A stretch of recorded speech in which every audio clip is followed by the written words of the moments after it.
Hey everyone, John Henry here from School of Trade. Today we're going to be taking a look at a wedge high fade on crude oil, just looking for a drive right back down to the lows. Now, in terms of the entry price, $36.92 is my entry. You can probably get a better entry given how wicky these candles are, but I'm going to take the earliest entry I can just in case it runs away, $36.92 being that point.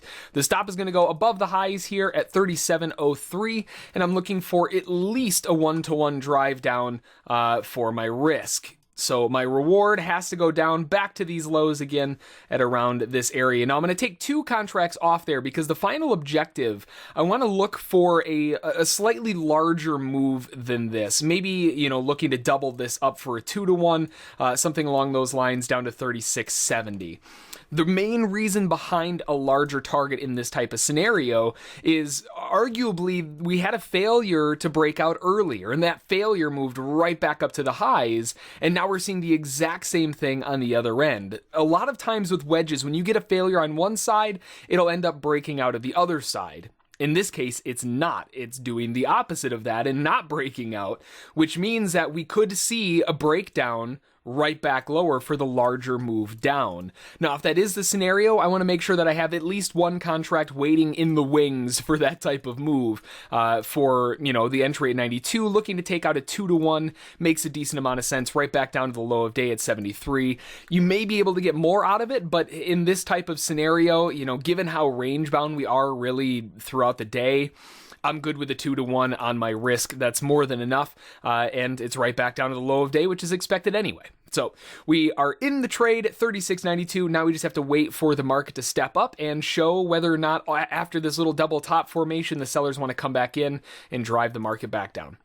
So far, the sellers have a successful break of the bottom of the wedge again. Now, if we draw the wedge a little bit wider here, ignoring this earlier low at 3 o'clock, we have yet to be breaking underneath it. But that being said, this tighter wedge definitely seems to be the one that everyone's keeping an eye on, and we've now closed outside of it. So the fact that we've closed outside of it is a really good indication that we have some downward pressure coming into the market. We're one tick away from that target, and in reality, I really don't want to see the high of this last bear attempted breakdown. I don't want to see that broken. So I'm going to lock my stop into 96, mainly because if we open up and there's that much bearish on the move and now we're closing back underneath, the last thing I want to see is a move all the way back up in. So the stop is going to be at 96. I don't necessarily blame you if you move your stop to break even. That would be an arguably good place as well. I want to use a little bit of the price action to my advantage though for my stop placement. We're coming close to that first target again, 81. We've come one tick away. After that, we're looking for that final drive to see if the sellers do indeed want to break this out and get that move lower. One other thing to keep in mind, we could be seeing a type of measured move lower where we would be looking for a larger target down to around 66. And honestly, that's not a bad target either. It's right around that 2-to-1, so we're not changing it by much, but going to 69 puts us in a much more probable area for that measured move lower. So only a 1-tick change on that final objective, but logically speaking, or at least technically speaking, it makes quite a bit of sense for that 1-tick adjustment. Now, if we see it goes down 1 tick away and then starts turning back around, then we'll just take our profit because it is a range day and it could see failure.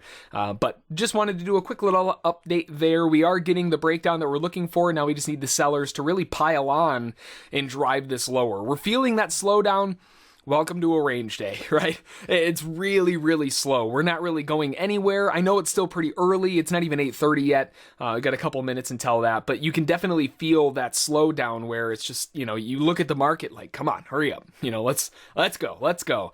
That's a range day. And the most important thing on a range day, you want to be looking to sell high and buy low, and try to stay away from the middle. In this case, we're selling high off of the wedge and we're looking for the break down through the lows. So it makes perfect sense where we are right now, but now we need to see the sellers step up and really drive this thing down for us to maintain our downside confidence.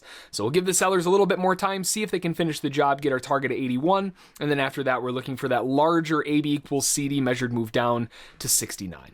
Sellers pushing back down to the lows. Let's see if they can finish it. There, they finished the job. 80. We got their target filled. Let me move the stop to one contract, and we'll put that to break even. Now, given the amount of bearishness and the amount of whippiness that's coming into this, again, we're running into a situation where we know it's a range day, and we want to be conservative on the stop and not give too much back. The issue is this candle's huge. So really, the lowest you can go on your stop reliably is 90, and that only locks in 2 ticks. Now, if we can get some smaller candles in here, we may be able to lock in a little bit tighter, but we got that first target filled. Now we're just waiting for that final move down to the measured move at 69. Seeing a slight amount of buyer defense coming in here down at the bottom, and likely that's due to a potential little falling area of possible support. Now, in terms of the sell side, given all of the wicks off of that level, I really need to see these guys go pretty quick. The last thing I want to do is stop dead on a support area and then not get the target filled. Oh, and there we go. Beautiful little pop down, and that gets the target filled. So beautiful move, considering the wedge and the way that it all played out. They try to break out of the lows earlier in the day. That completely fails. We're looking for a breakout of the upside, and that fails as well. So now we're looking for a breakout to the downside, and that's exactly what happened. So we catch the move down, we get the measured move lower, and a gorgeous trade. So that's going to do it for me. If you have any questions about it, feel free to send an email to School of Trade. Don't forget to check out our trial at schooloftrade.com, and as always, we'll catch you next time.